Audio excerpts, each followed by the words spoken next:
Hey everybody, welcome to another Card Chronicles from the couch.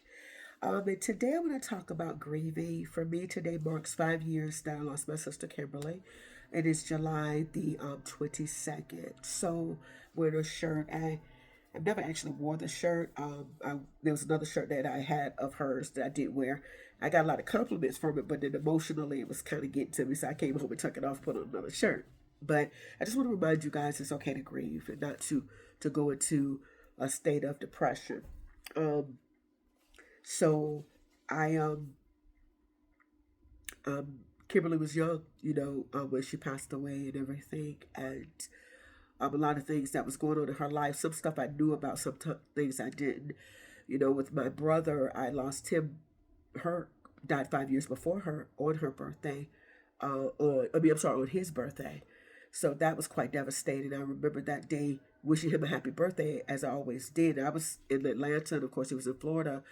And so I remember people posting, you can make it through, pull through, you can make it. And I'm like trying to figure out what you mean, make what? Like, what's going on here? And um, later found out they posted he had passed away. And I was like, okay, great. This is great, And it happened to be somebody in the family that posted that he passed away. And what I didn't like about that is that we run to the internet and we'll post stuff like that and the family don't even know. You know? The family don't even know. Like, what? Why am I finding out my brother passed away on the internet? And he had some issues himself that I later found out about. I knew he was going through things, but I didn't know he was going through those things. I did not know. So it just really broke my heart, with the both of them because I felt like, once my dad passed away, he was the foundation, our dad rather. I think he was the strong point in their lives, that's the person they could run to versus I had other people, to run through, run to. I think he was more, I think that hurt them, and I think they felt like they only had that one person, I'm saying, well, I had several people in my life I could run to. But anyway, I just want to remind you that it's okay to grieve, Um, what gives me peace, sorry, hold on. Try to do this video without getting emotional. What gives me peace is that I know that they're resting with Jesus. I believe that 100%. I believe that 100%. Nobody can tell me different. I know God loved them. It hurts how they went. They were both young when they passed away. I sometimes feel it's unfair. Um, that there were times I do wish that I knew what they were going through. I don't necessarily blame myself. Or anything like that. People say, well, what would you have done? I said, it's not about what I would have done. Sometimes just knowing what a person's going through, sometimes letting them know I'm a safe place to land and I love you helps people turn around. There are many people, that were able to turn around when they heard those words, I love you. I'm praying that they did know that I love them, and stuff like that. But I felt like that's what they needed the most to know, and might have been looking for a safe place to land, to deal with their issues and things and stuff. And so that was the only thing, that really kind of bothered me.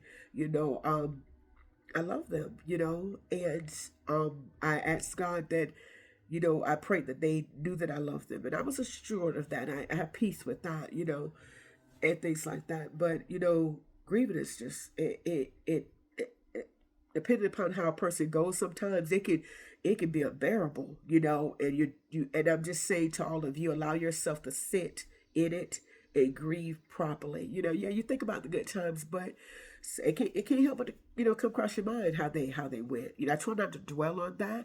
I try to just keep the memories that I have of them close to my heart, and keep going. Today's still going to be a fantastic, great day, and I'm not going to allow this to like bring me all the way down or anything like that, but it does hurt. Still. Sorry guys, wait. Hold on. Okay. Woo! And so, but I'm allowing myself to sit in it. That way you can heal, through the process. So again, just it's okay to grieve, y'all. It has to be done because if you don't deal with it, it will deal with you. It'll lay dormant. And to think about with Kimberly, what kind of was hard. I was kind of in denial a little bit. And so I realized that I had to step up to help her oldest daughter get things situated. And so we used the same funeral home of my grandmother. When she passed away in 2016, that's when it hit me. Then I'm sitting in that same room, you know, um, that they had discussing this, that, and the third. They laid her out in the same room my grandmother laid out in. I was sitting on that same couch because it's like a little foyer, and then there's the room where you just look straight ahead and it's open so people could come in, and I could greet people as they came in to view her. And I'm sitting right there in that same spot. So, woo, that was like something. And I was trying to keep it together because I have nieces and stuff, and everything like that. But, you know, it that's when it kind of really hit me. You know what I'm saying? So, but I still give God all the honor and the praise for her life, for their lives. I thank God for letting them be a part of my life. And, and I'm at peace because they're at peace with him. I believe that. So it's okay to grieve, guys. Just want to remind you it's okay. Don't push it to the side because, again, like I said, you're going to deal with it one way or the other. This is Chronicles. Until next time, from the couch. And until next time, bye.